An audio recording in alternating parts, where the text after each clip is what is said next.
Почитувана Марина Манева, собственичка и технолог во компанијата Млечен пат Кавадарци, почитуван господине Бачовски, директор на платежна агенција, почитуван Трајан Димковски од Министерството за земјоделство, шумарство и водостопанство, почитувани пратеници во собранието, почитувани присутни медиуми.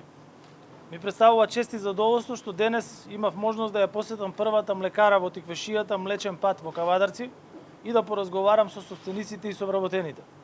Имавме можност да го видиме целиот производствен процес, како и производите кои се направени на традиционален начин и представуваат 100% млечен и природен производ.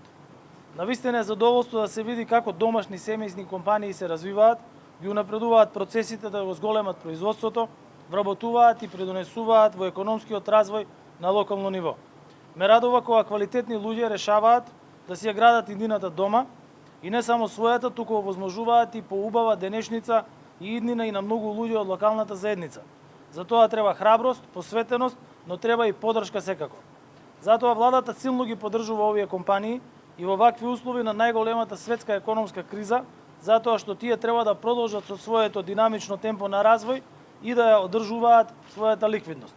Секоја компанија е важна и секој вработен во неа е важен.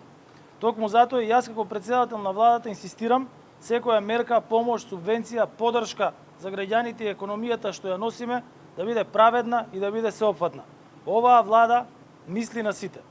Такови и последниот пакет мерки за заштита на домаќинствата и стопанството од поскапување што го донесовме минатата недела. Со новиот пакет мерки го зачувуваме стандардот на граѓаните и ги штитиме компаниите. Со мерката поевтина струја во износ од 80 евра по мегават час за компаниите кои вршат производство на основните прехранбени производи, ги стабилизираме цените на пазарот. Производителите на основните производи веќе јавно соопштија дека со помошта од државата тие цените би ги намалиле за најмалку 10%.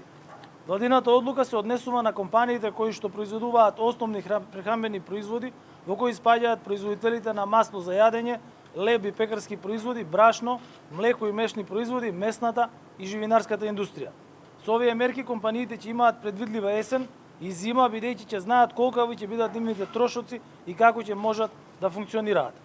На компаниите им обезбедуваме стабилна и поевтина струја, а крајниот бенефит од тоа го имаат и граѓаните, бидејќи тие ќе добијат стабилни цени на производите што ги произведуваат овие наши компании. Живееме во времења полни со предизвици, времења кои бараат брза адаптација и реакција. Јас сум одговорен човек. Владата која предводам умее и да интервенира кога и како треба, но во исто време одговорно да управуваме и со јавните финансии. Јас и владата веруваме дека овој пакет на мерки ќе одговори на повеќето предизвици кои се пред граѓаните и пред стопанството.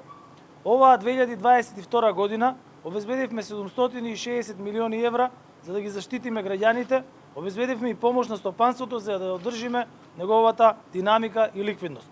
Над 100 милиони евра скративме од одредени трошоци за кои сметаме дека не се неопходни во услови на криза и направивме пренамена на овие средства само во последниот месец.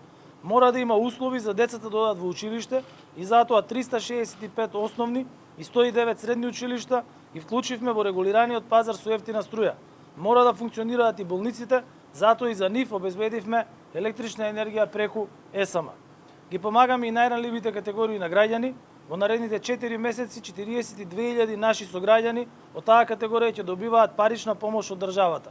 Обезбедивме еднократна помош за 36.000 домаќинства приматели на гарантирана минимална помош, а 330.000 пензионери добија повисоки пензии, како и парична помош во наредните 4 месеци за пензионерите со најмала пензија. Никако како влада не го забораваме и долгорочниот правец. Тоа е показател каде одиме како општество и ги следиме глобалните околности кон обновливи извори на енергија.